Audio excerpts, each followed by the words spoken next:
beautiful people? This is Pretty Girl Love Trap content.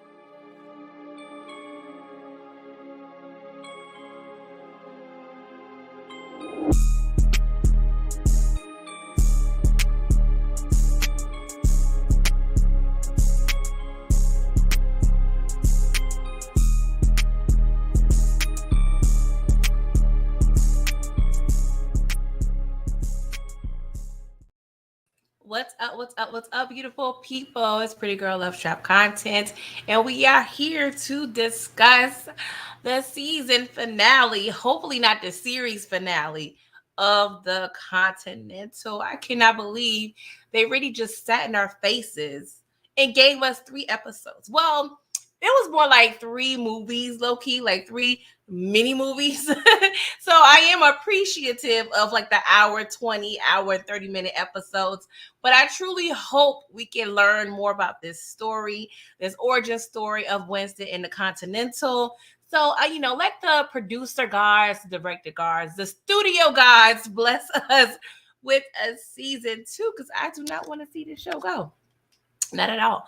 I may have a special guest or so come through. So please, let's rock and discuss this episode. Before we do, let's get into it. Let me see what's up in the building. We got Daria Candy Love, aka one of my ushers, aka one of my moderators. So if you have any questions, comments, and concerns, please, if I can't get to it, Candy Love will be right there with you. Okay. We got Dow in for murder. Lord, Dow in for movies. I don't know what.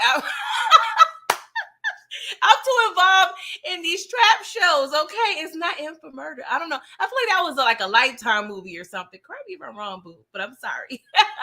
Dow M for movies. We got Tamika's Dan. What's up, Derry? Thank you for coming through. So y'all, I have like someone that's never been up here in the trap, so I'm honored to see him, up here discussing the show with me. So without further ado, I'm gonna bring him up on here. What's up, Torian? How are you? What's going on, PG? How are you? And what's up to the chat? Thank you for blessing us with your presence. I'm glad to be here. I told you I was going to be on. I might have to switch off because I'm actually on my way home now because I'm actually on my phone.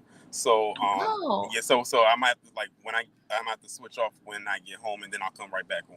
Oh no, I appreciate it. Make sure you're safe, okay? Right. Don't be like me. I be having a little road rage out here in these streets. So if I hear you cursing somebody out, we may have to mute you or something because these people be crazy. We should be good though. Well, I appreciate your dedication to, showing up for your girl. I know you have a lot of thoughts about this episode and this show. So I'm going to kind of just go by blow based on what happened in order. Cool. So we kind of start off, hold on, make sure y'all like in this video, like, y'all got 10 toes, hopefully. Okay, y'all got 10 fingers. Like, use one of your ligaments, something, your elbow. If your grandma in the bed sleep, get her finger. I don't care. Just make sure you're pressing that like button. I will appreciate it. Thank you kindly. Okay. So we going back, as we do in the beginning of every episode. We go back to, 1955. This is kind of like the theme. So, this particular situation seems to be very pivotal for the story, right? So we see young Frankie and Winston. They're actually preparing for bed, but they're in the trunk of a vehicle. So I know they mentioned, previously that they lived in their car, but I was like, oh, this is a humbling experience, right? Right. They literally lived in the car. Like, that's crazy, in the trunk of the car. I mean, talk about claustrophobia. That's one thing, okay? Yeah. But that's a lot. And we see, their mother kind of tugging them in, per se, just reassuring them like, hey, this is pretty much the precaution we have to take because we don't know who saw you guys, when you threw that nice Molotov cocktail in that, apartment building. And, she reassures him, hey, this may not be for long. But in my head, I'm like, are you sure, mama? Because, you still the same neighborhood, But, she hands Frankie a gun for protection, if you will. just in case. And she kind of closed the trunk, and I'm like, geez, this is stressful.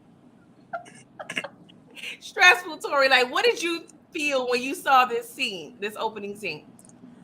I can say that they honestly went through a lot as children, and you can see where it probably led to their motivations to do the stuff that they did, especially Frankie, because Winston kind of went into a whole another direction with his life, or at least he tried to, and it just shows you what life was like for them back during that time period. I'm sure that's probably what it was like for a lot of people during that Yes. particular time, and then they just had to do what they had to do to survive. Yeah. Yeah, they definitely was roughing it up. And before that scene ended, something interesting appeared, which I just want to touch on really quickly. But when the mom closed the trunk, we hear, some banter, some noise from a man, and seems like he has some mental issues, and he's screaming, I was in the war, I was in war. So based on the timing, I'm like the most recent war was like World War II. Which was like maybe several years prior. Yeah. But why do you think they kind of put that little tidbit in that particular scene? Like, did you have any thoughts about that? Probably to show that people like the effects that war can have on people out there. Mm-hmm. And the crazy part about it is that still goes on. That shell shock, that still goes on even to this day. Like it plays a huge role on people's mental capacity. Like it's almost like they pretty much give them a warning sign or a warning label before you go over there. Some of them will say some of you will not make it back home, or if some of you do make it back home, you may not come back with all of your limbs, or some of you may come back with an illness, and then some of you will come back not completely all the mentally Mm-hmm. you won't be all the way there the same. Yeah, definitely. I agree. And I thought it was another touching point to kind of show that the effects of war, like you said, is an ever revolving thing. Like this, when they were kids, we're coming off the effects of World War II. And then hence, present day in this show, they're coming off of the effects of the Vietnam War. Yeah. So I think, they kind of trying to touch on that as well. What's up, Support Gaming? Thank you for coming through. But yes, definitely my ex-boyfriend, um, that was over 10 years ago before I got with my husband. But he, was in Iraq, Afghanistan, I believe. It could have been Iraq. Don't quote me. I'm sorry. But he came back and he dealt with a lot. And, you know, unfortunately, several years ago, he committed suicide. Um, and, it was a lot of other things involved, but the war kind of triggered a lot of mental issues that he dealt with. So I firsthand understand, what that is like. But shout out to them to kind of touching on that. I thought that was kind of cool. And Yeah, and then on so top of that, they go to that war, and then they come back home, and it's like they're just thrown back into society. Many of them don't go and get any type of therapy, like, exactly. so it's hard for them to adjust after seeing something so massive and so I don't want to say great, but something so traumatic that they Mm-hmm. thought they would never see ever in their in their lifetime, and you never really let go of that. It never goes away from you. So it's almost like how when a football player gets CTE, those concussions, like they're Yeah. never the same after that. Exactly, exactly. And the sad thing about CTE, you don't realize that they've had it until they're deceased. That's the crazy Right. part about it. But yes, and especially with war, you're not really getting adequate resources. We mentioned Miles, I believe last episode or maybe episode one, he stated to Winston, there wasn't much else to do, but for a black vet and a vet, I can't remember how he referenced Frankie, but I think he made here reference his drug use.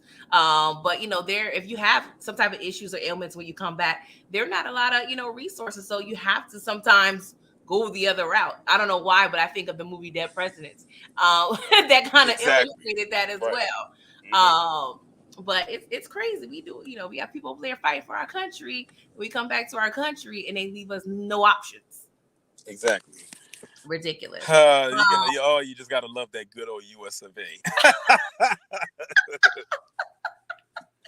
I swear, if anybody else got Chick-fil-A, let me know. If any other countries got Chick-fil-A, because I have a few requirements if I go abroad somewhere. Please, get on your Googles, people. I need some help, okay? So we have a little short scene where we see grown Winston in present day. He's kind of opening a trunk, and we don't get to see what that is, but that they reveal that later on in the episode. So this next scene was pretty funny, where we have the crew. They're pretty much rehearsing the whole takedown Mm-hmm. of the Continental and Lemmy. I already saw like some foreshadowing. I'm like, I don't feel he's gonna make it. He definitely gives some comic relief, but he Yeah. also seems kind of lost. So, he was over there using his imagination where we supposed to be serious. Mm-hmm. Exactly. And so, they're still questioning, like, why are we even doing this? And so they're asking about Maisie's people. And so Winston had the nerve to tell them, yeah, she will be on board as of a few more hours. Like in a few hours. They're like, in a few hours, like what are you talking about? But he already has a plan. But still, if I was on that crew, I would be like, I don't know about this. Yeah, like it wasn't like a solid plan that they had. Like they was kind of worried a little bit about it because it's a risky situation. Like you're talking about going into a big giant hotel where a lot of like high priced paid killers are dwelling at, and you have a very small crew. Yes. Yes. It's not like you're going into a hotel. You may see some prostitutes or drug dealers that do a little killing on the side. Like, this is all people do that stays here. So it's only a handful of them. Like, you don't know what capacity. They seem like they always at capacity in terms of, the occupancy rate. So this plan was very much ambitious. But he storms out and said, I see you at the grand reopen. I said, okay, little presumptuous here, Winston, but I'm still rocking with you. I'm still here, Winston, okay?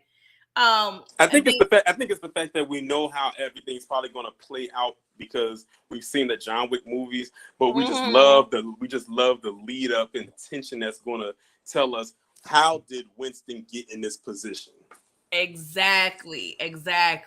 Good point. Because if we didn't know the future, we would be like, this plan is going to shit. I don't know how much faith I would have in this plan if I didn't already know what was going to happen. And I have someone else that popped up in here. I'm gonna bring him up. What's What up, up? G? What up, dog? What's going on, Detroit? How you Not much. doing? Sorry for being late. I had to help D-Mac with his homework. I hope it wasn't mad. Oh, you're hilarious. Okay, thank you for being a great stepdaddy. Okay, because Jake isn't doing nothing worth a damn. What's good, Tori? He may have to switch over because he was in the car, so he is on his way in the house. So we may not hear from him for a little bit. But we kind of just getting into the beginning of the episode. So I'm getting at the point where let's just switch over to Jean. Now, you mentioned that Lou is your favorite character. At this point, I don't know. Yeah, it's between Yin and Jean. They kind of like neck and neck of my favorites. Jean is, the father's friend. That's good with the little sniper situation. But we see him over there at some lady's apartment. So of course we're trying to figure out like why the hell he up in here. So we see that her apartment is perfect view from the Continental, but he was over there acting like a little exterminator. But I don't know. I'm feeling that. I really feel this character. I really like him a lot. But how do you think about this little move that they're doing? Because Winston, it was important to him to make sure whatever building they occupied that there were no residents in there. So it was kind of cute for them to kind of figure out a way to get her out the apartment. Yes, they. I mean, yeah, he definitely got her out the apartment, but she came back in at the wrong time. Exactly. We gonna get into that. You know what I mean? But that was a good play, though. You know what I mean? The whole play was beautiful until somebody messed it up. I ain't gonna get into it, but somebody messed it up. He done brought in his own rat and everything. I'm like, see, this is what we gotta go to. Yeah, he done made a big old rat. Well, Like we this gotta go dude. to great lengths. I mean, it wasn't hard trying to find a big ass rat in New York. I mean, that's the I diamond. mean, that was a big rat right there. I've seen bigger. Please believe. Don't go in the Oh subway. man. You're gonna see your rat that look like a cat. Oh We'll man. let it be summertime. Welcome back, Torian. Um, so Lou, she's talking to Miles because she's really getting the sense like something ain't right with our daddy. Like something up. Like he got a whole friend that had a room at the Continental. Like she's probably thinking like, why y'all friends? Because my daddy was not about that life. So she's trying to put two and two together. And then the what they call him, I guess in the credits they call him like orphan manager, what have you. He's putting the whole cigarette machine in the dojo. So she's really trying to add it up. You know, do you think it was cool for her brother to kind of lie about the daddy and kind of lead her to this facade of we're I won't say non-violent, but we don't use guns method. I think she should have. I think he should have told her the truth. To be honest, like just Yeah. be honest with your sister. Like just be honest. I mean, the father to me ain't really did nothing wrong in my eyes. So you don't think killing the whole family and just taking over their whole dojo wasn't wrong? Hey man, he had to do something. He had to eat. Right.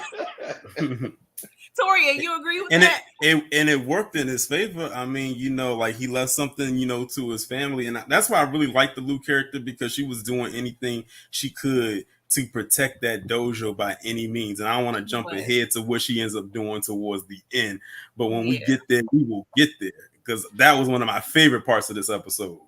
yeah, she gonna get there. Oh my god! So Oh, y'all, for this is sure. I love that. one of my parts that I like when we see the bus driver, right? And we see Sharon. He kind of asks, "Hey, yeah, you remember that young fella that you assisted with this impromptu meeting on the bus?" Like, I thought Sharon was going to catch a body at that point. I'm like, okay, but he had the twins with him. These twins, Yeah, they got something to play with. They mutants to me, man. Especially For that real. chick. Yeah, especially her. Yeah. it's a lot. It's a lot. But they end up getting out the fact that he dropped off Winston at the Rose Hotel. So we get the location. But I don't know. I was kind of liking Winston's flavor. Like, how do y'all feel about this whole little scene? Not Winston. I'm sorry, Sharon. I like Sharon, man. He had me thinking, what I mean, he wasn't gonna go along with the play, but he actually did.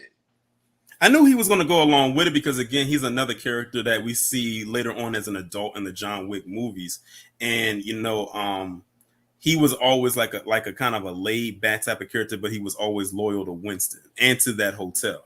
Yeah. Because we already know what position he gets. That's why when I was thinking to myself, how do we get that woman, that receptionist, out the way? Because we know that's going to be Sharon's spot. Mm-hmm. And we got it in this episode. Yeah. And she got it.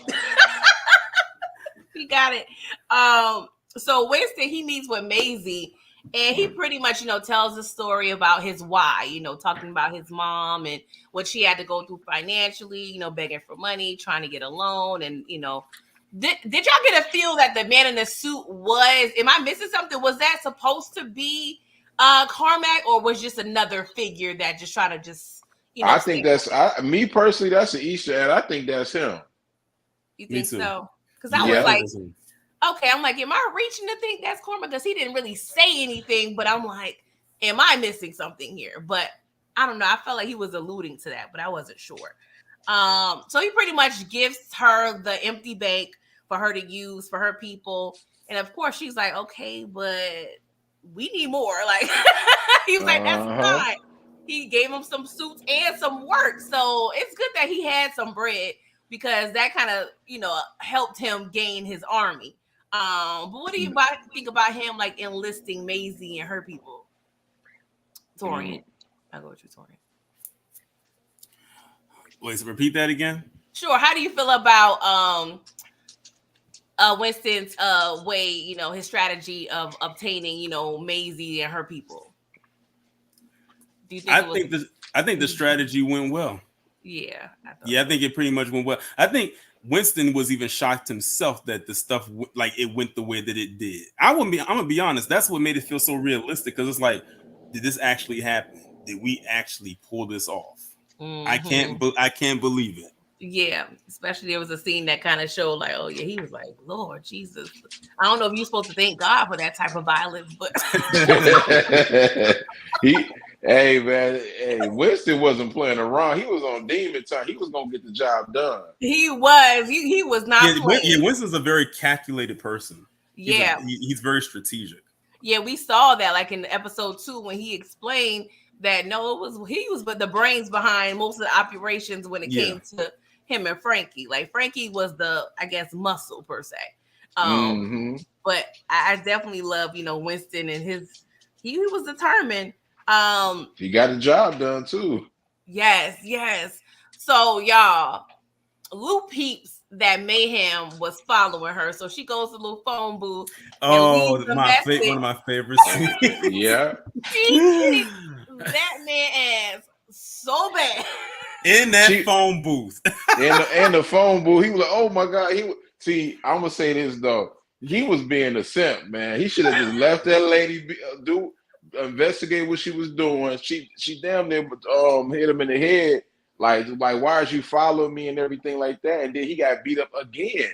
But this was 10 times worse. I salute whoever choreographed that scene because it's hard enough to do fight choreography, but to have them in that tight phone booth where all you have is your hands, your feet, your head if you choose to use it, your elbow if you choose to use it, a phone receiver, the phone cord, and a phone book. Yeah, and she used all of that because I thought what was so funny was like when they started fighting, the door was open, and all of a sudden that door was shut, and they literally are fighting in that tight space. And I like how they shot it too. Like you got some angles from them on the side, then you had some shots from afar away, and then you had them aerial shots to see up top. So I really, really enjoyed that scene when she hit them with that phone book. I was like, hit them with that phone book. And the phone books are thick. She kind of remind me of that's a true black woman right there. A black woman hit you with anything, a pot, a pan, a flat iron, whatever you can see, they gonna hit you with. So that she didn't care what was in that phone booth. We are resourceful, yes, indeed. I'm surprised she ain't kill him. I thought she was too. I thought she was gonna kill him. I thought he was dead. I'm like, Jesus Christ. I mean, what is a phone booth like? 3x3, 4x4? I'm like, and I always appreciate those type of like choreographed like fight scenes because you really got to be creative. Like it's so technical. Like it takes so much time and thought. Like the average person wouldn't realize how much time it takes to really choreograph those type of scenes, especially when you have those restrictions. Like if you in the hallway, you got a little more, options. But in the phone booth, she was locked in too. You gotta think they had to build that phone booth. Yeah, for sure. That's an old one. That's like a 1940, 1959. You know what I mean? Like that's an old phone booth, and she was locked in acting too. You could tell she was locked in. Yeah, I mean they probably had one in storage or something. they had to borrow it, huh? In the studio, yes. But I was glad she was able to at least get that message to good old Winston because he goes into his hotel, go into the room. He have like maybe 30 seconds before she get there. And she's like, yo, like, we got the cops following us. Like, you got something you need to tell me? He was like, no. And next thing we see. Them cops messed it up. Sorry for cutting you. No, them cops messed up the plan because they kept following them. Then they are on Winston. Not Winston crew, but they was already, the people in the Continental was already looking for a way to find them. And the police just helped them trail them right to the hotel room. Yeah.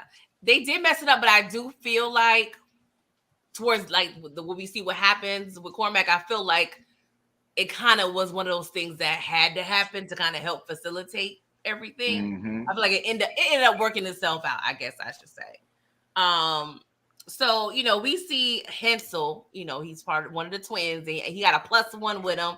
They, of course, it was funny how they, rolled up to the receptionist. He wasn't trying to give up no information, but he was like, room 312, like whatever room he was in, it was like, I don't have time for this drama. Go ahead and do what y'all got to do. So they end up going into Winston's hotel room. Him and Lou end up getting into it. Like that was another cute fight scene. Then I don't know, y'all. Let me know if I'm just being emotional or just have my woman hat on, because I thought it was some type of way when Winston he got out and escaped and was about to bounce, and Lou was still at the room. Winston, he had to go. Like, am I asking for too much for him to like help out more, or was it a situation where like I got to go? Like, am I tripping? Like, Well, he tried. I mean, he tried to do something, but he was outnumbered. but it was 2-on-2. I mean, let's But be honest. Winston is not much of a fighter. Yeah, he can't. He can't fight. He's really not a fighter. That's true, but I was like, dang, Winston, you about to be out the door, and she's still back there sweating and fighting. Like, come on now. He does hold his own. The twins would have killed him, man. They would have. Man, he wouldn't. Yeah. He didn't stand a chance against them. Hey, Moochie. I know I'm rocking with Winston. Like, I'm pro Winston, but at that point, I'm like, I don't know. I think I'm gonna deduct a point from you because I ain't like that at all. I did not appreciate you leaving. But he ends up running into KD. She was just like a mosquito that just would not leave the situation alone. No, so she just keep going. And she like she was just straight trying to arrest him. But of course, one of the assassins came by. It looks like she got grazed, not necessarily shot. Because I'm like, if she got shot, it would have affected her more. Am I correct in assuming like she just got grazed? Because she got grazed, but she got grazed though, for real. You know what I mean? But Winston helped. I mean, I ain't gonna go far. You would get there, but like, she got grazed though. She was losing a little bit of blood. Just say that. Yeah. So she ended up killing the +1 assassin. But Hansel and Gretel end up kidnapping your boy Winston, and of course Lou. When she broke free, she went to the crew and let them know that Winston, got taken away or what have you. Torian, did you have anything to add about that little scene or that little sequence? Oh, nah, I never did. Okay. So KD, she gets the coin from the assassin, and she decides to take her raggedy behind to check in. Yeah. I'm like, girl, what you doing? Like, I don't know, y'all. I didn't like this. I mean, I liked it, of course, I knew it was gonna be a mess, but I don't know, yeah. I didn't think she was gonna be able to make it. Yeah, man. Her boy. I mean, what the dude she was cheating with told her, you make this decision, you ain't gonna never come back. And she said, I don't care. Give me these coins. Yeah, he was warning her, like, girl, like this ain't what you want. This is not the Ramada Inn, child. I'm gonna need you to go somewhere else. But she was on a mission. And he explains to her, like, yo, I went into your house, I broke in, I saw it was in the box. So of course I'm like, what's in the damn box? Like, I'm getting tired of this mystery, right? So we see Carmike, he talking cash-ish to Winston. Oh, he talked a lot of shit this episode. Oh yeah, he was going in. Yeah, he definitely was talking. He was out his mind. Like, shout out to Mel Gibson, because he was in his bag. He was in his bag, my bag, all the bags. He ain't give a damn. He said, he just, them liners was having was crazy, man. Yes. So he tells Winston, like, yeah, your brother confessed to me about, him, being, taunted by the screams of the people and everything. He just an asshole. So he was like, Sharon, I think he wants some air. I'm like, oh, hell, how we going to get out of this? Now him taking the scenic route to the first floor. So, of course, we see the okie doke where we have Gene. He come through from across the street, of course, with, his little sniper situation. He kills 2 of the guys. And then we see Sharon. He gets Cormac's rifle, but he ends up punking out and not shooting him. Like, was y'all pissed off at Sharon? You know what? I wasn't mad, because that, in my opinion, even though there was so much motive for him to kill him, I feel like that wasn't his kill to have. I get it. I completely get it. But I still was like, dang, like we don't got time for drama. I'm not mad at him, but bro, if you didn't get this done, you was good as dead. He wasn't gonna let you rock. Winston, like, yo, you need to take him out. But I'm not mad though because that's not him. He's not a killer. Yeah. I don't think, from my understanding at this point, he's never killed. So He never did it in I the and wouldn't. John Wick spinoff. And John Wick, he never killed nobody. Yeah. So I'm like, okay, well, I guess I'm just, I got anxiety and asthma. So at this point, I'm like, I don't have time. You got your asthma pump? Yeah, it's in my purse now. I was like, we cannot have him roam around in this damn hotel. We can't. So back down in the first floor, we see a glimpse of a body being drugged, from the receptionist's point of view. So she go peeps and see what it is. Is Yen's crazy behind putting in some work. So she ends up killing the reception. All Yen is trying to do is avenge her husband's death. Like she don't care about what nobody got to say. She just want to kill the twins. Like, are y'all mad? I'm not mad at her. She was gonna die doing that. Yeah.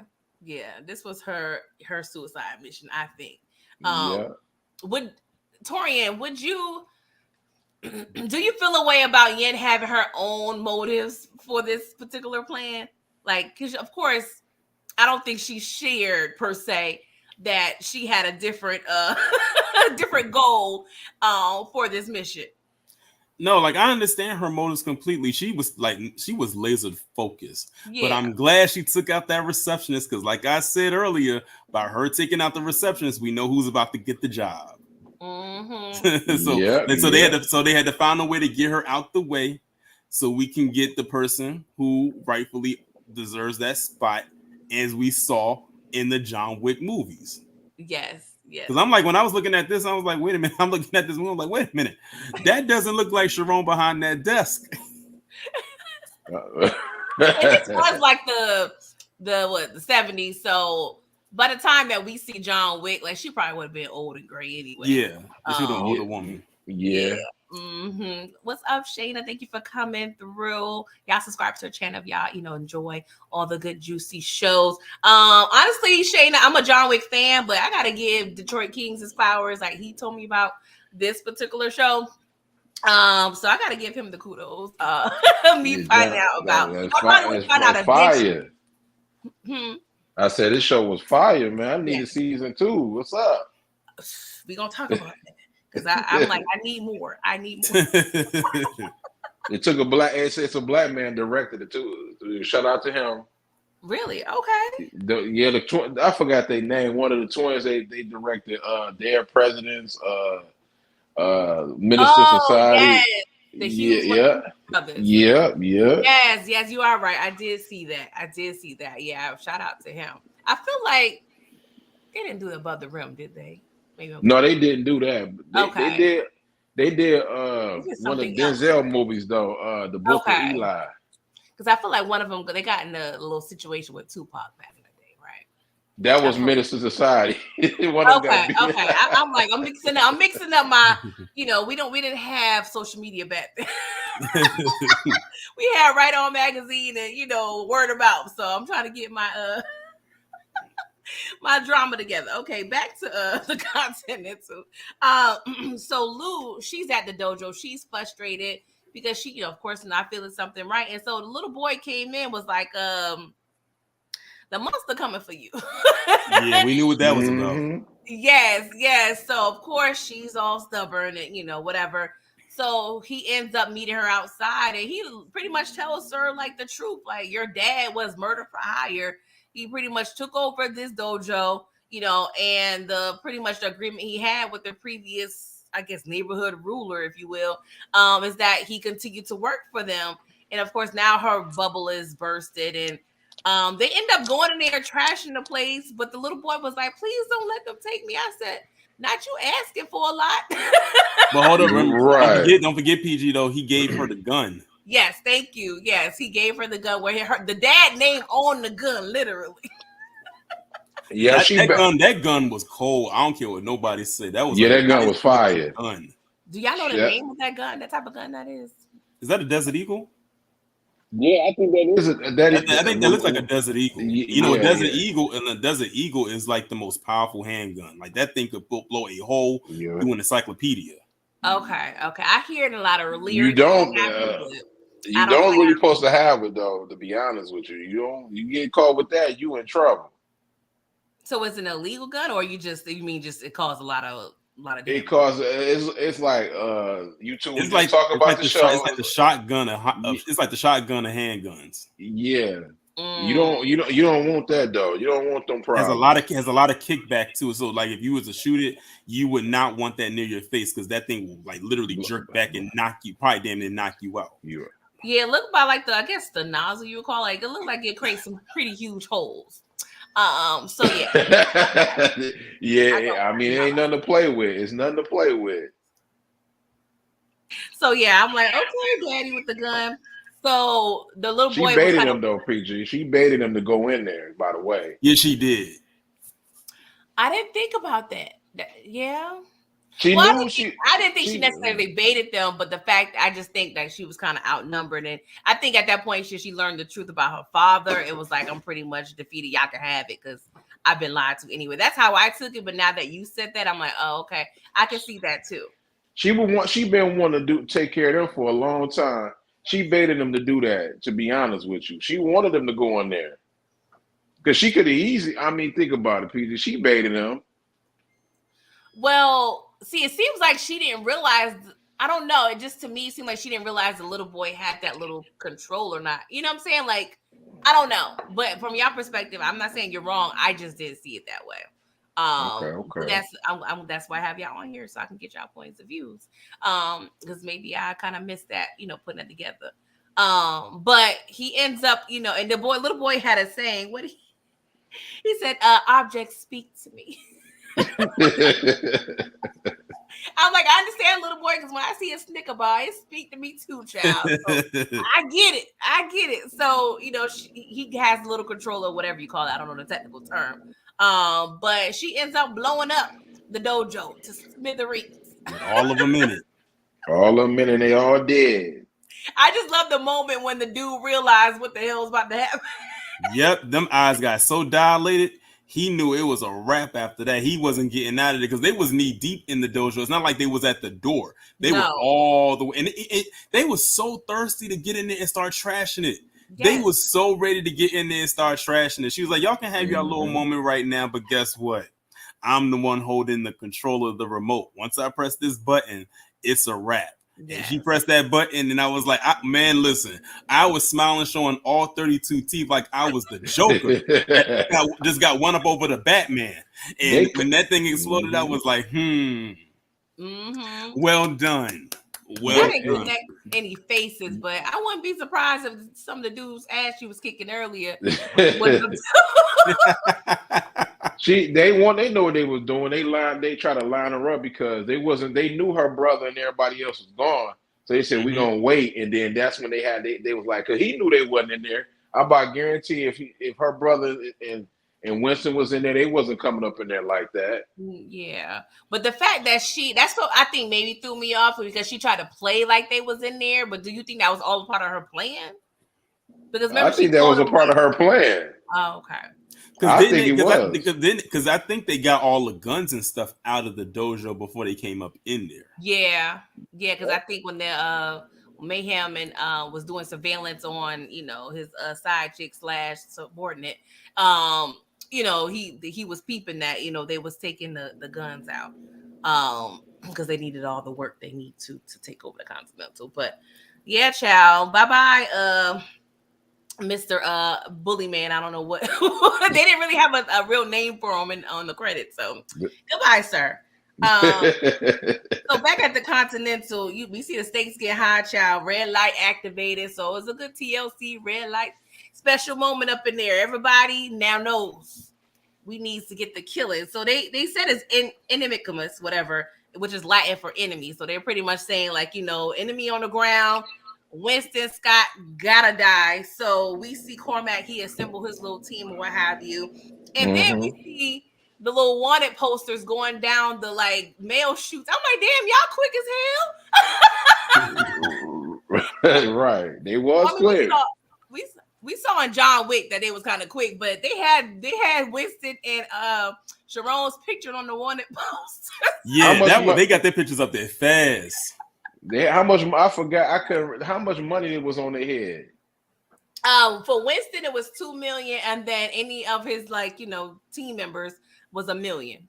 Dang. I ain't gonna lie though. I probably would have took that chance too. And you gotta think too. Back in the 70s, that was a lot of money. Yes, but I also was thinking we compare it to what they charging for John Wick now. John Wick was going for what, 18, like almost 20 million. Yeah, it's like every movie, his bounty got higher and higher, and sometimes it got higher multiple times in one movie. Now with him, no PG and Torian, I would say, no.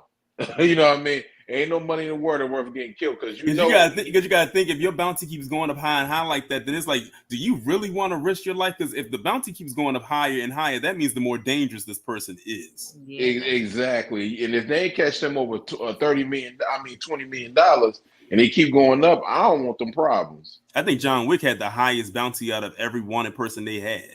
Yeah, he was the most badass because everybody knew John Wick, no matter like where country he went to, like they knew John Wick. He wasn't no regular degular hitman.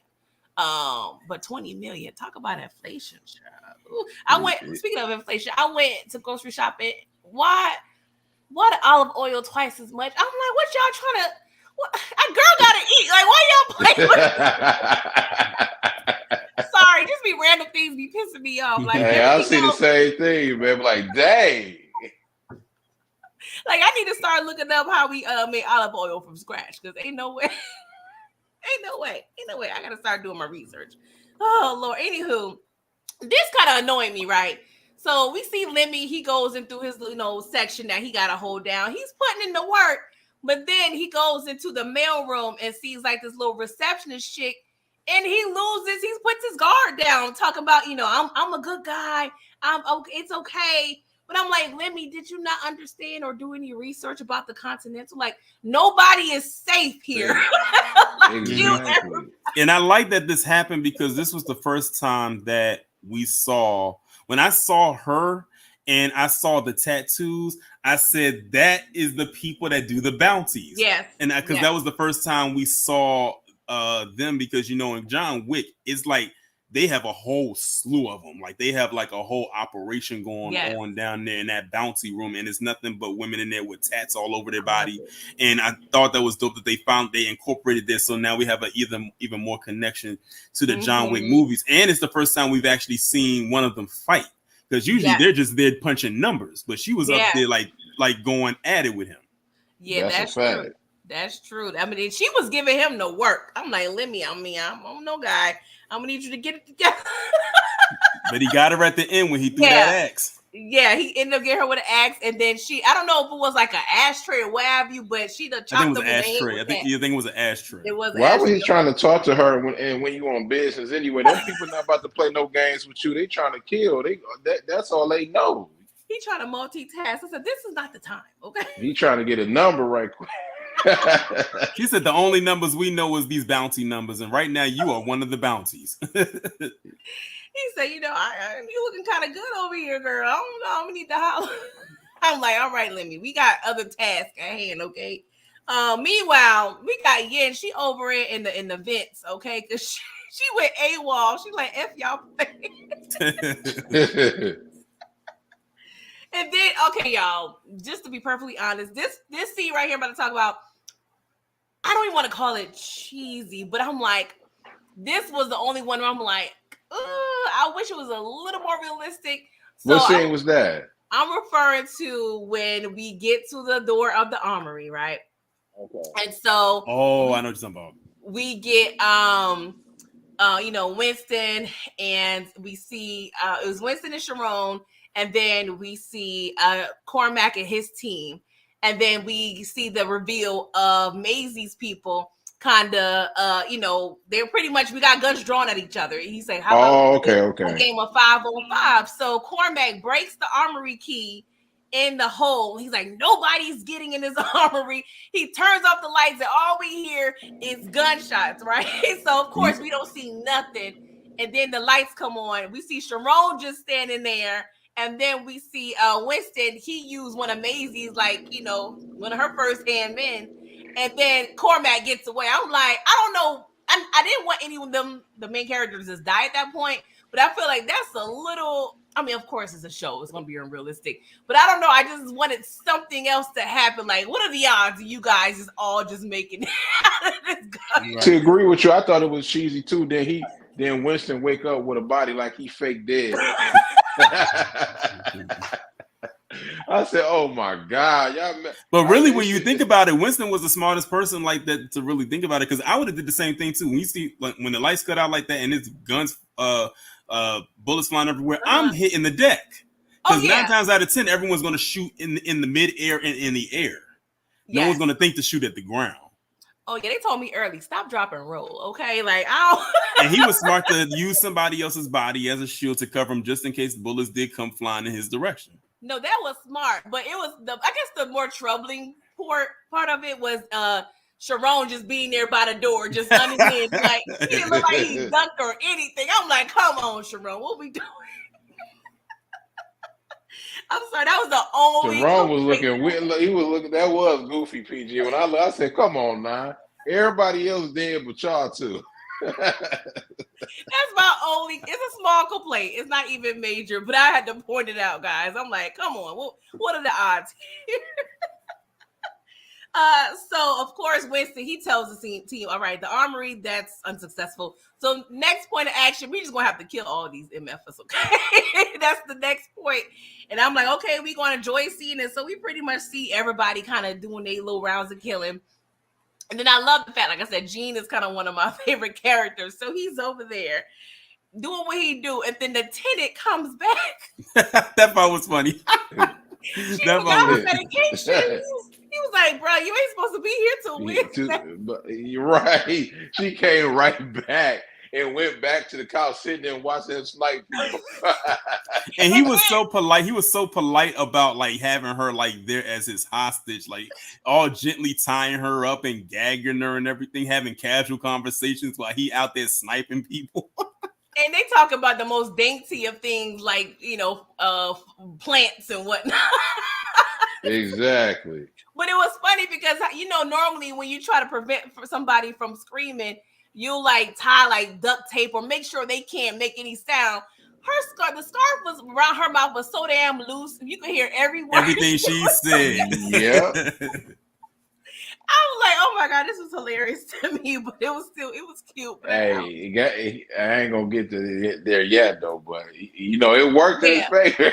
No, we're gonna get to that.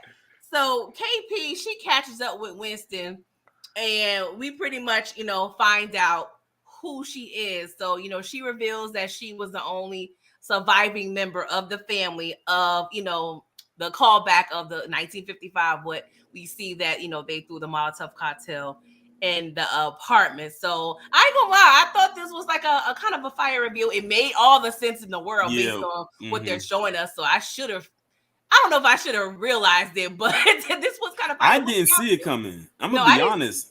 That was a plot twist I didn't see coming. I was like, oh, now I see what her motive is. It's not like she's just going out there because she wants to be, a badass. It's like she has a motive now as to why she's doing what she's doing, because she was the one who survived and her family died from that Molotov cocktail. Mm-hmm. I didn't know. They caught me off guard though. I said that's good writing right there, because I didn't see it coming. Excellent writing. And it also now she even more serves a purpose. Mm-hmm. Yeah. Yeah, I was like, wow, I did not see that, because I knew it was some type of connection. I was thinking maybe a long lost sister or something. I couldn't quite figure it out. But now that she revealed herself, callbacks to their younger selves makes all the sense in the world. But I feel like with all the hints they was giving us, maybe I should have figured it out. But of course, there's no way we really realized what was going on. I thought somebody just tipped her, just gave a rumor about the Continental. She wanted to be nosy. That's what I thought it was. I thought she was trying to be a super cop.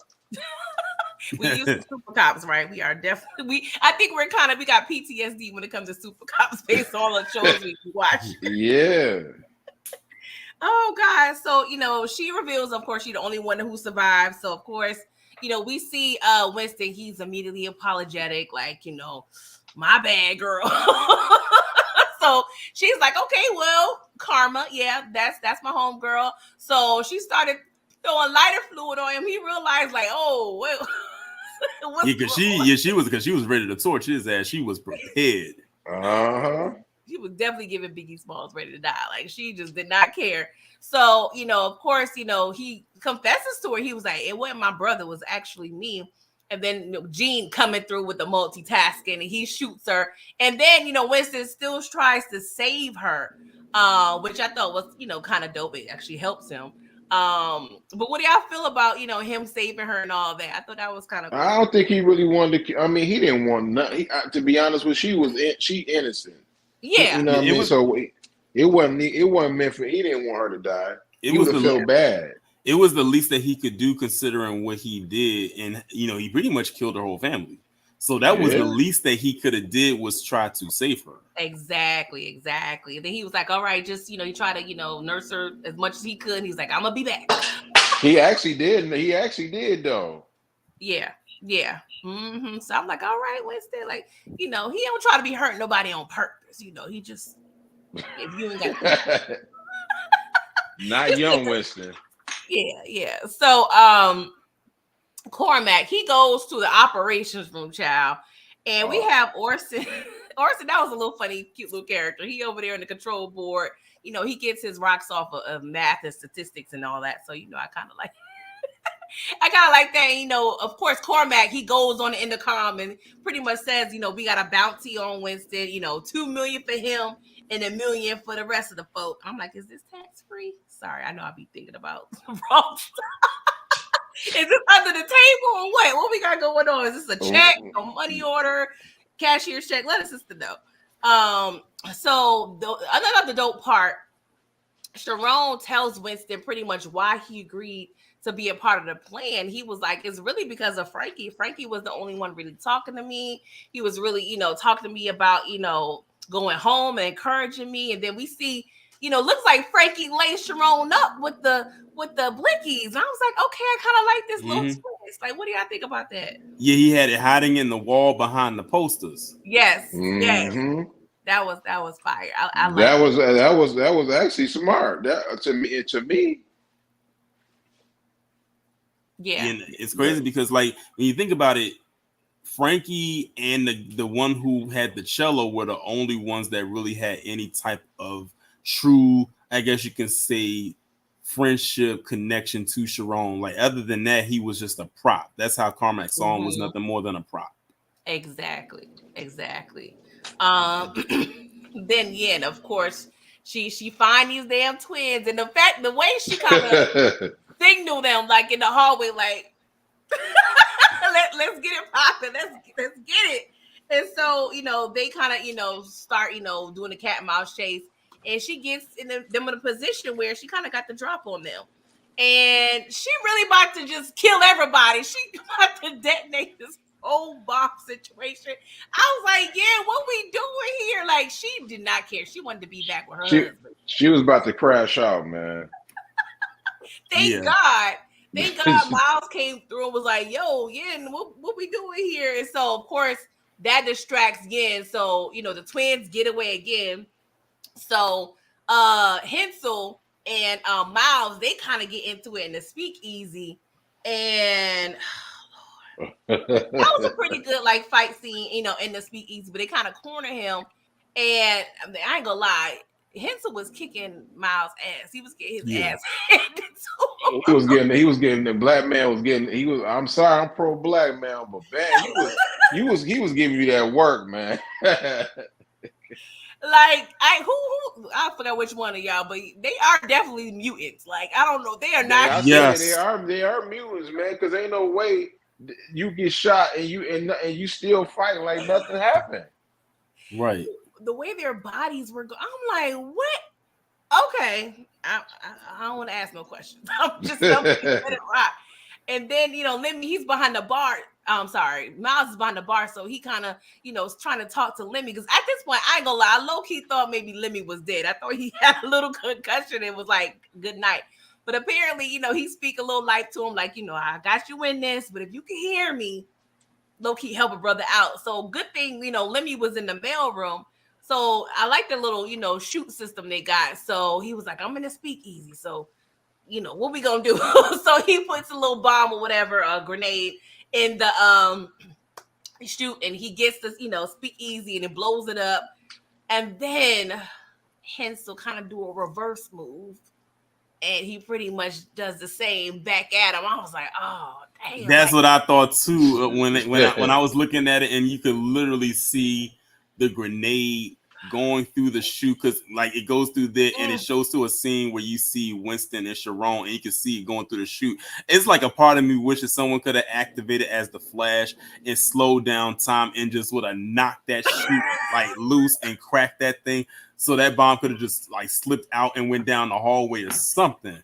And then it landed right there, and all you could hear was Miles on the radio saying, Lenny, he's like, Lenny, there's a bomb, there's a grenade is coming, the grenade is coming.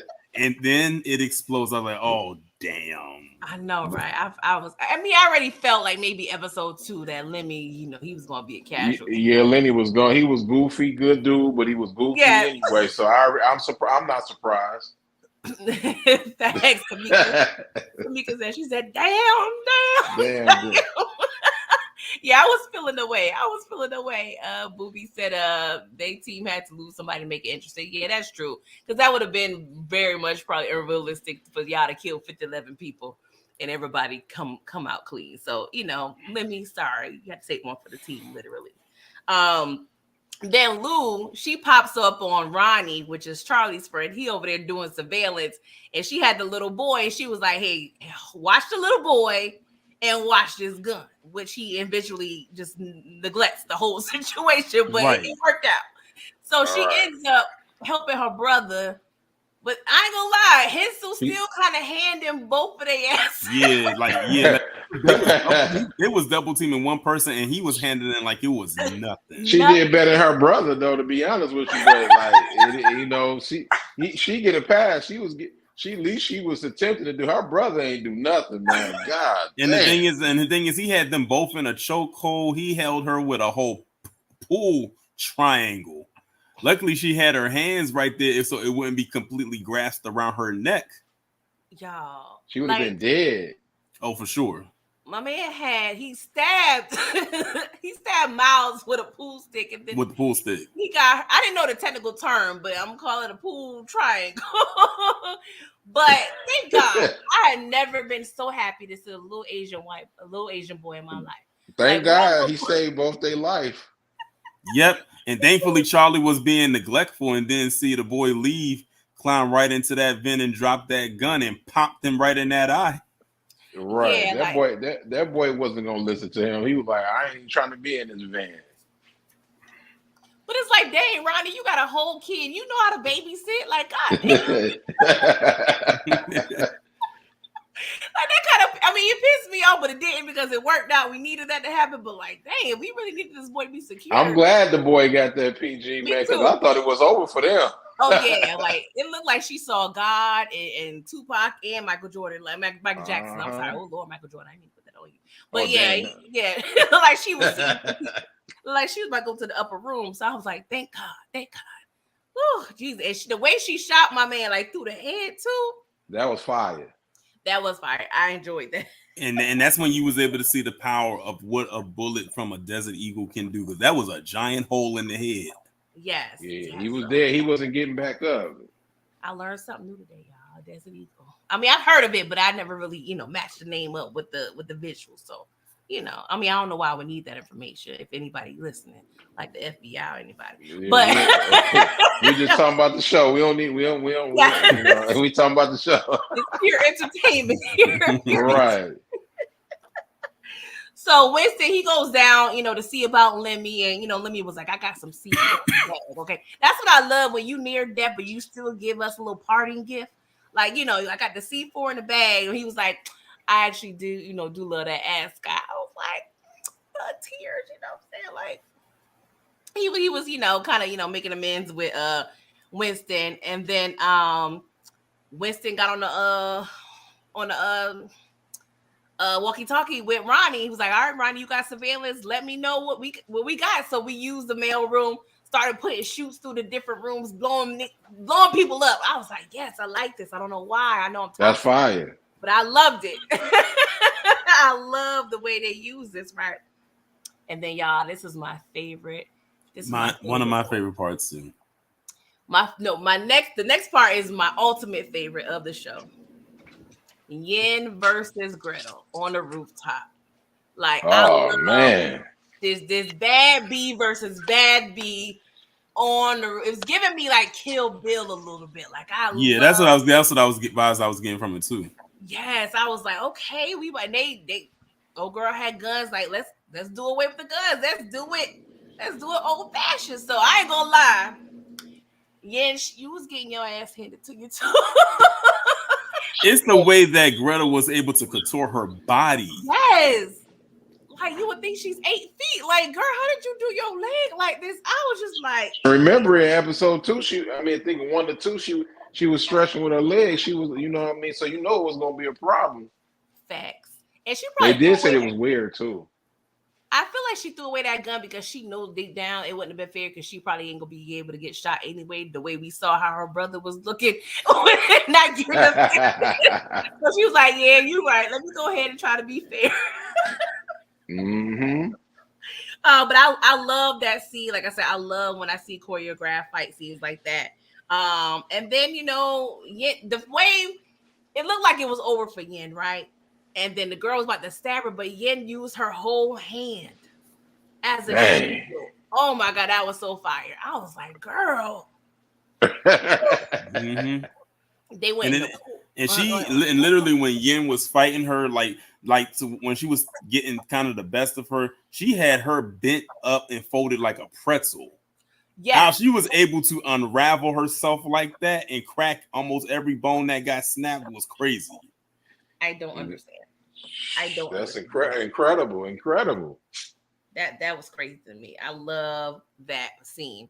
And then they end up, tussling in the pool, and next thing we know, she was able to blow Hensel's ass. Yin was able to attach that bomb. Yes. To her, and then she didn't even realize she had it on. No, that was the crazy. Because I had to rewind. Like, what? How did? I ain't gonna lie. I thought I was tripping. I'm like, I didn't smoke or drink nothing. What was going? How did this happen?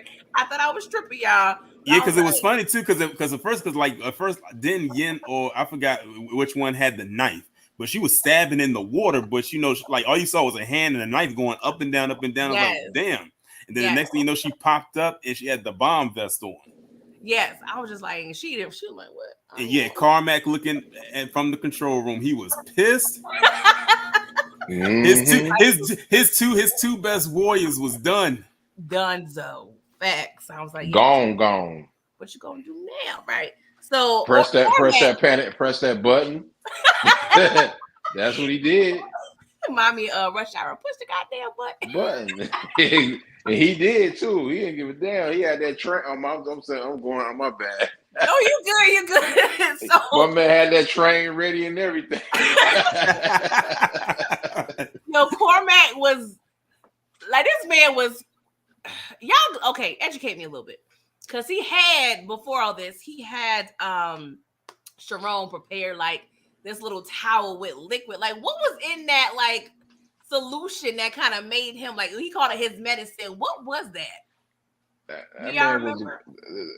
I can't remember. Okay. I don't know what it was. Yeah, it was weird. Like, it's like some blue liquid. He was kind of shooting out a syringe on like a towel, and then like he was Cormac was inhaling it. I'm like, what in the hell is this? But that joint was kind of weird though. Yeah, he was going off. Like, the way he was walking and talking, like Cormac was losing his mind. He ends up killing Orson. Oh my God. So we get the adjudicator. She calls, and he was, she was kind of hinting. She was like, "You need help?" And he was like, "What the hell you think?" And she was like, "You got that coin press, bro?"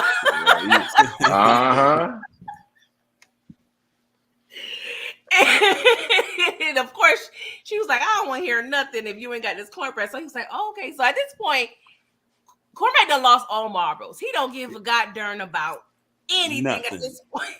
Got his dad for him to kick the man. You know what I mean? Like he's about to crash out, man. What's up, Brillo? Brillo, what up, What's going on, dog? Brillo? He's like, you know what? Everybody going down. So he ends up like pressing. He ends up activating, pretty much the Lion Nation signal. So we see like within 10 minutes, like this shit's going to go to crumbles. Okay, so I love the scene where we show like all the windows and the doors kind of shutting down. That was fire to me. That guy was about to get burnt down. He said, "I'm about to go, but I'm about everything going with it."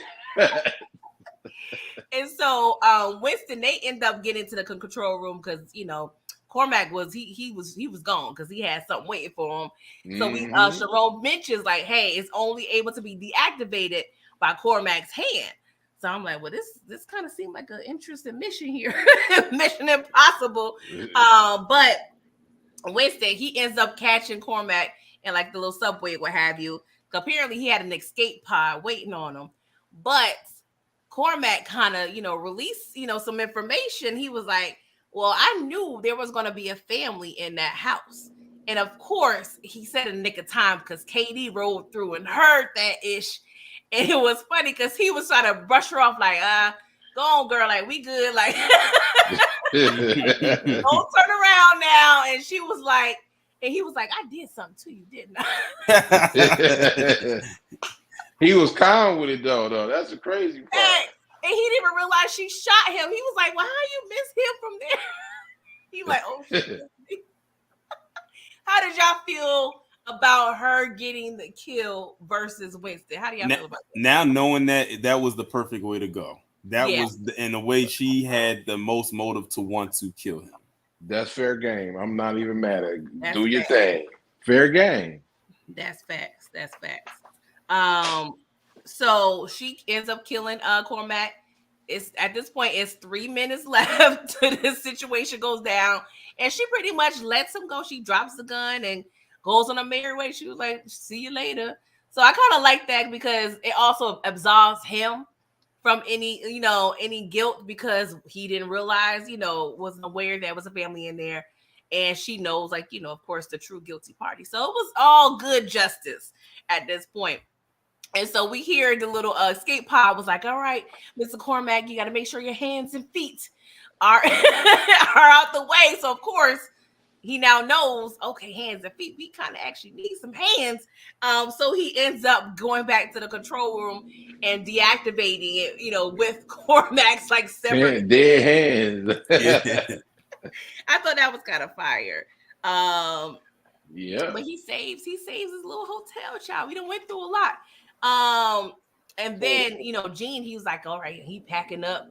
And old girl was like, well, I lived here for 27 years and I ain't never liked that hotel. And I ain't never been to the botanical garden. So I was like, she is freaky. She turned on by all this killing. Right. I was like, I'm not even mad at you because it was funny. I believe it was episode 2 when he was talking to Miles. He was like, Miles was asking him like, yo, won't you just retire, find you a nice lady? He was like, well, I don't know what lady's going to be, that I'm going to attract based on the skills that I have. But he done found him somebody. I was like, yeah, he about to take her out on that date too. He's definitely about to happen. Yeah. They're going to have some fun rolling around in that botanical garden. Uh-huh. Oh, that was so hilarious to me the way it all worked out. And so now this next part I really like because Winston, he told Sharon like, hey, you can go live a normal life, go reunite with your dad.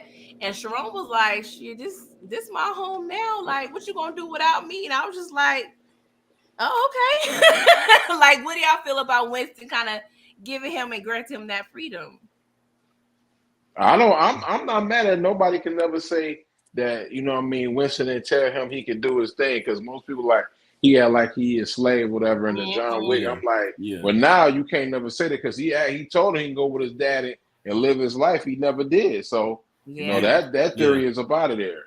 And I think Yeah. it's also dope that too, like though that even though he did ask them like or tell him that he could go live a normal life or go be with his dad again, and Sharon says no, like I think I'm gonna enjoy staying here. I have a feeling that Winston inside he never expressed it verbally, but I think internally and mentally he was like good choice.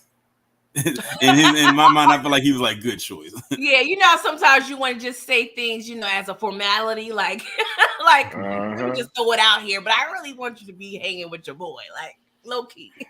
But I thought it was interesting. Also, he did release him, but I don't know. I hope we get a season 2. But I also want to know, like, what actually end up. I feel like his dad probably end up dying some along the way. Mm-hmm. Because he always talked about the violence and everything back home. And I also thought, not Winston, Jerome also preferred to stay because he was like, shit, I help save this little MF. Yeah, I'm getting a piece of this. Like, all this one. Because he did actually end up catching a body because he ended up saving Winston because one of the hitmen, in the hotel was about to get at Winston, and he ended up like banging him with a fire extinguisher. So Yeah. see, he got him a little body. Um, He went crazy with that too, though. With that, all that he, aggression, all that yeah, aggression. And then I also was thinking he chose to stay because the violence at home.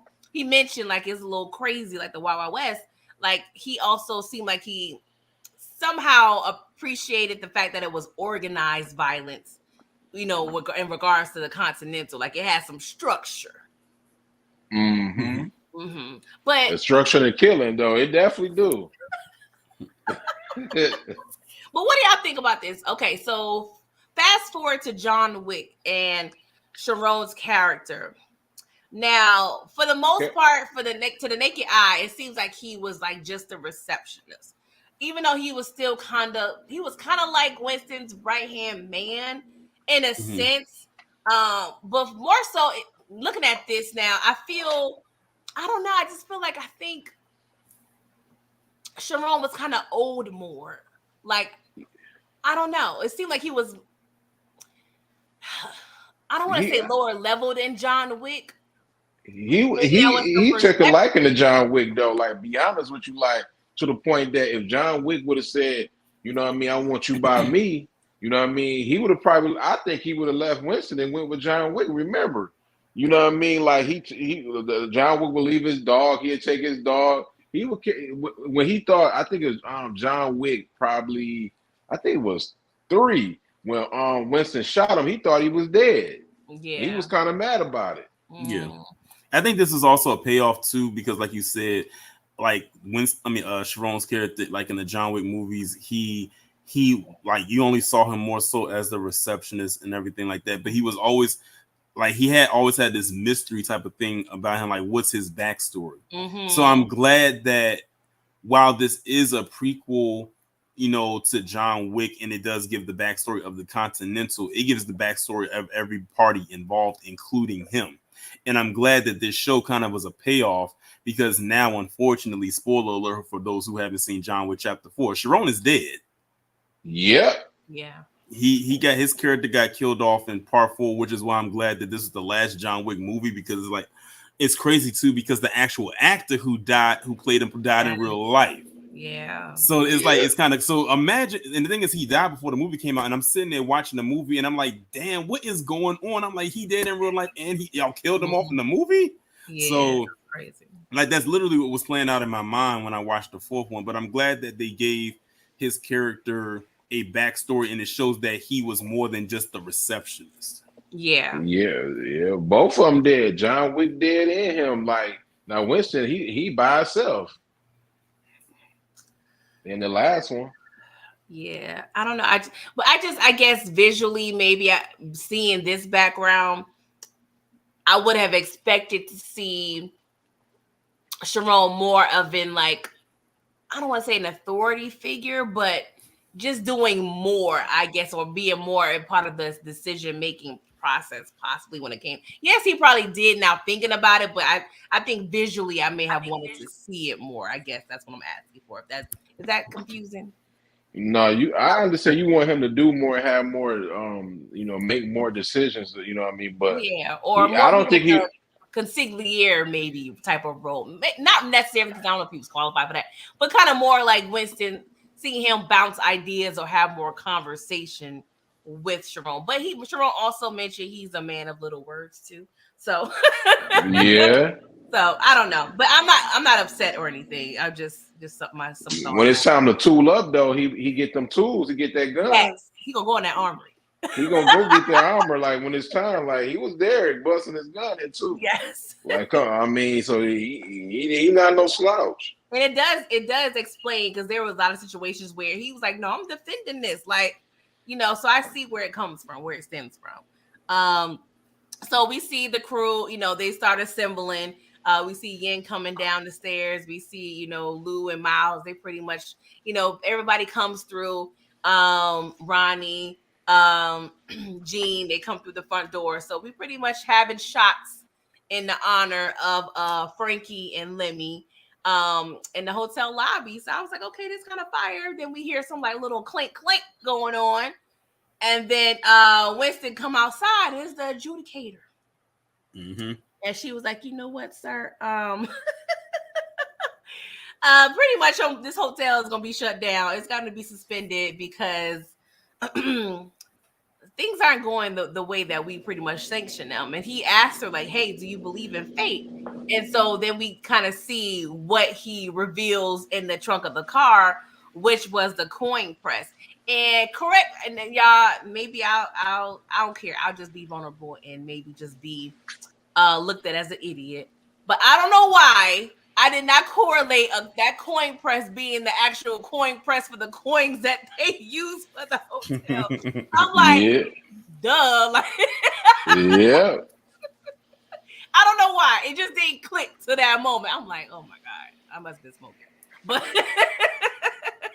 but it just, I don't know. Maybe I was just too involved in other things, but it just did not click to me. Yeah, they make those, and they make. I mean, the John Wick on the John Wick 1 and 2, they show Yeah, how like, they make them. yeah, I know they make them, and I know that's what they use, but it just didn't click that what Frankie stole is the press that they use for those specific coins. Like, I thought it was just some just ancient artifact that was worth a lot of money, even though it is. I just didn't correlate the two. I'm sorry, y'all. I was just maybe my blonde tracks was maybe probably getting in my brain cells. I don't know. Yeah, hey, it be Tamika like said that she wasn't the sometimes. only one. Okay. Thank you, Tamika. I appreciate you being vulnerable. So she pretty much tells him, like, if your brother, was going to, do what he's supposed to do, you wouldn't be in this, unfortunate situation. So we kind of learned that, she was the one that kind of put Frankie, well, we kind of got a glimpse of it because her right hand was kind of beating up his partner, I believe, episode 1. So of course it ties everything together. But she was like, the high table will not even see you. You're not recognizable to them. And he was like, well, I don't know about that. Next thing we see, he shoots her ass. And right in the head. Right in the head. I feel like it was a couple times in the chest and then in the head. And then she falls to the ground. That mask come off because I was asking what happened. And I needed to see what was in that mask. And I hate that I ever asked that. You got your wish. When that part came up, I legit thought of you because you was. I remember you asking, "What does her face look like behind that mask?" And when it came off, I said, "Well, PG got an answer. She looked like Melina from Mortal Kombat." Oh my God, that thing was atrocious. I'm like, ooh. You got your wish. I hope she'll never listen to Future in the Afterlife because keep your mask on. No mask off for you. She needed that thing was scary. A mouthpiece. Go ahead, Detroit. She needed a damn mouthpiece. God dang. And Cormac kind of made reference to it because that one time she sat at the table with him and he was like, rat chewed face or whatever. So, but still, I needed to visually see what was going on. But I don't even know why I asked for that because that was a mess. So he ends up killing her. And then I guess he pretty much left her right man alive to kind of tell the high table, like, what's up? Like, what we talking about? I got the coin press, I got the hotel, and I killed everybody else, like, in the story, okay? And then, we pretty much see him, living the glory life. He on the high table in Cormac's old office, and Murder, She Wrote. It's over with. He was like, he got a drink in his hand with his ascot. Yes. Yeah. And it's hard times. He drinking good. Huh? The soundtrack or score, whatever you want to call it, it was so fire. Like, super fire. Music placement, everything. Like, I have no complaints. This show was so good. I'm happy it wasn't just an hour. I hope, I don't know. I just need the producer guys, the studio guys, just come on, let's get it. He opened it. He said it on Vlad. He if it's a season 2, he'd do it. You know what I mean? So let's get it popping. Let's go. Star Army, Lionsgate, and Peacock. Yeah. Let's get it. Yes, I know we had a little thing called a strike going on, but I hope and that's the thing that I hate, because with that being said, this show, the show wasn't promoted as it should have been if there wasn't a strike. But I'm just hoping by, I guess, the word of mouth and people covering it, that they still would deem this show valuable enough to, they promote the heck out of this show, though. You got to think about it, PG. This is Peacock. What do people like to do on Sunday night? Watch football. They promoted the hell out of the show doing Sunday night football. People knew about it. You would think, okay. I mean, you would know more than me. Yeah. I just feel like, there could have been more, because I don't, you just. Oh yeah, we ain't never get. Yeah, because the writer's strike messed everything up this year. Yeah. Facts.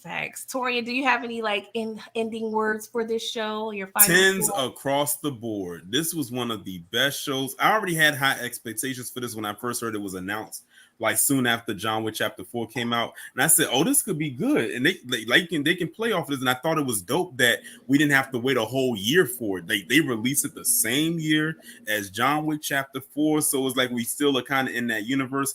I hope that, like you were saying, PG, that they do possibly make a season 2, even if they do a season 2 and it's 3 episodes again and it's the same length and time like it was before. But you see what can be done in 3 episodes, even though they all an hour and a half, hour 20 minutes long. We got more out of this than we got out of that other show y'all be watching. I'm not talking about Force, but the other one.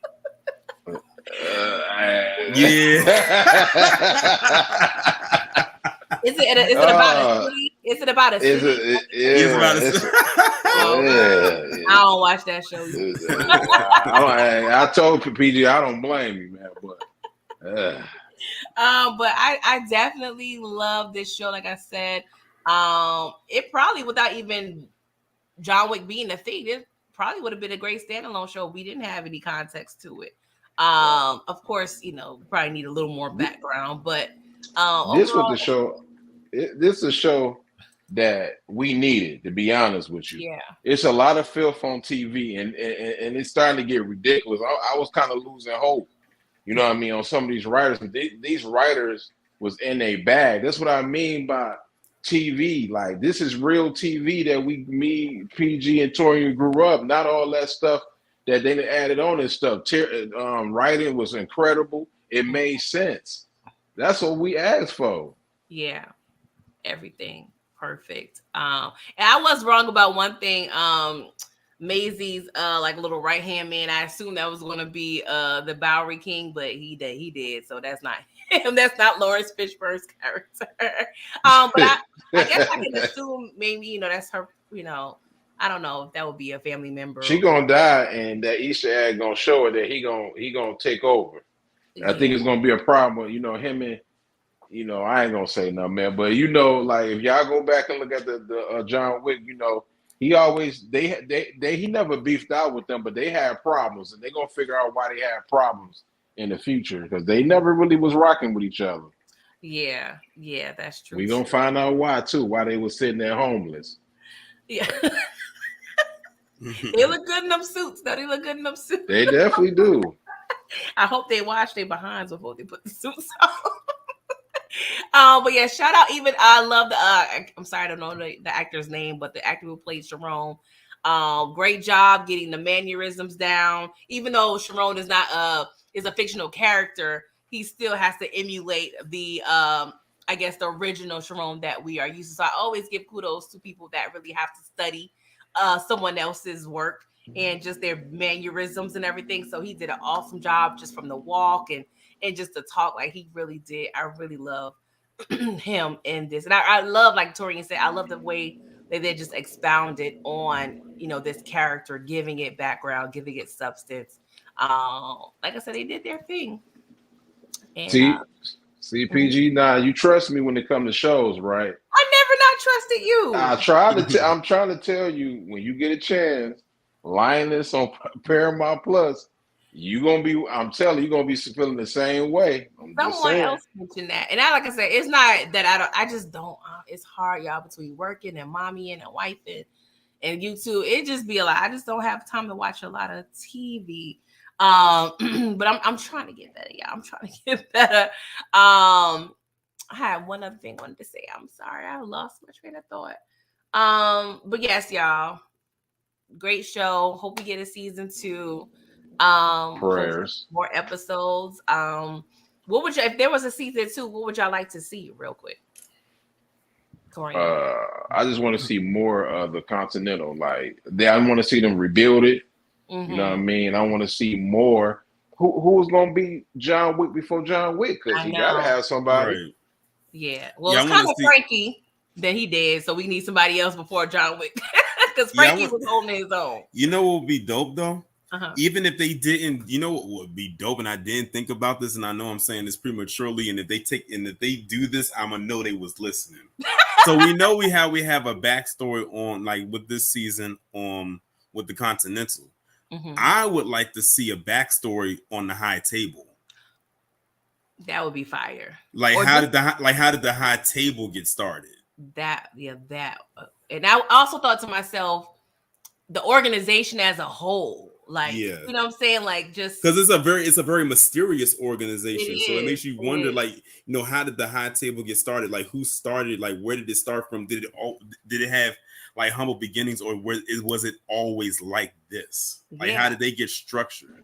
Because it's a whole Mm-hmm. network. Like, just even thinking about, the receptionists just giving the information out to the people. Like, they everywhere, like cell phones beeping, like like they Mm-hmm. everywhere. So yeah, that's definitely good. Like, I even think about, I believe it was John Wick 1 or 2. I always get those two confused because I used to watch those interchangeably. But even the guy he used to call to like clean up the dead bodies in his house, like like where do those people, like what number you call it? Like, I just love little stuff like that. So like I said, Candy Love even mentioned Detroit is always spot on. So Detroit. I tried to tell. I mean, hey man, look. You We want some good shows? You holler at me. I ain't gonna spit. I'm not gonna put you in the wrong direction, man. But you need to come out with I know other creators do it too, but it won't hurt if you do, like, what I'm saying, what you should be watching, or just like a little, just cheat sheet for people to need to know what's going on in these You TV know shows. what? You know what? I'm gonna do that next week. I'm gonna do that next week. I got about 10 shows that y'all might want to look at. See, yeah, that'd be a good idea. I mean, you always on point. So what you got going on? I feel like you got a lot. You got a live soon, right? Yeah, I'm about to do that in about 15 minutes. You know, I had to show love though, so I appreciate it. I appreciate it. What is this live going to be about again? I lost it. about this show in Chicago for Oh, okay. again. Gotta go back into this. Talk about this, man. Okay. I can definitely. You knew the high wasn't going to last that long. I know, right? Yeah. Gotta come I'm down. gonna talk about Saw too, though. I'm about to review Saw probably next week, though. That junk was incredible, but she don't like horror movies, though. It's not like I don't like it. It's just the way, like I said, my anxiety and my asthma set up and paranoia. That's not what the doctor prescribes for me. So that's not really a good thing. All you gotta do is shut your eyes. Now, if you get nervous with your eyes, on your husband's shoulder or something, you ain't gotta look at it. He ain't watching that either. Like, if I have to watch, like, legit, if I have to watch something that's like, even I Know What You Did Last Summer, it gotta be 3 p.m. and I gotta watch Looney Tunes or like Golden Girls afterwards. Like, I can't let that be my last thought at night. I mean, yes, it's ideal to watch scary things at night, but I can't do it. I can't I do it. got you. I got you. I got you. I can't. Anything else you want to promote regarding your channel right Oh now? no, I'm good. You I'm good? good. I'm good. Okay, Torian. I gotta give you your flowers because it's your first time in the trap. Like the content you put out is so informative, so thorough, so consistent. Like I don't even know how you even have time to come up with all this. Like you doing your thing as a creator. So I definitely want to give you your flowers when I it comes to appreciate that. it. Anything you have coming up that the people? I mean, I know you have something coming up, but anything you what you got scheduled for the people? Yeah, so tomorrow I'm gonna be uploading a video that is a collab video that I did with another content creator. We actually recorded it last week and we uploaded tomorrow, talking about this political figure down in Florida. She's a bootlick. She put up something on X, well formerly known as Twitter, like to try to like galvanize a certain community against us with some nonsense she was posting. And as an added bonus, we literally break down her campaign video that made absolutely no sense. And I swear that either she was reading off of a teleprompter that was malfunctioned, or she was reading off of a teleprompter that was malfunctioned after, I don't know, knocking a few Boilermakers back. But you'll see it tomorrow. Like if you get a chance, it's about an hour long. Like the video, like the whole collab is like an hour long.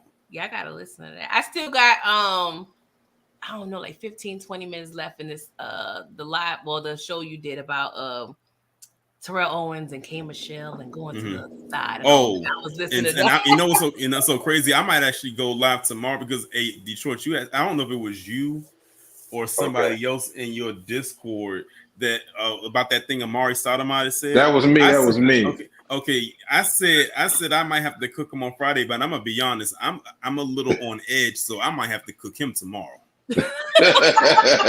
because like that nonsense he said. I'm not even gonna say it on here. I'm just save it for my channel. Okay. All right. Well, tune in to Torian if you're not subscribed. Detroit Kings. Yeah. Shout out to the gang. And I'm about to, tune into Detroit and see what he talking about. Cause for sure. Always entertaining. But thank you guys for tuning in. Please make sure you like this video, subscribe, do all the things to support your girl. And I will catch you in the next one. Toodles. Peace.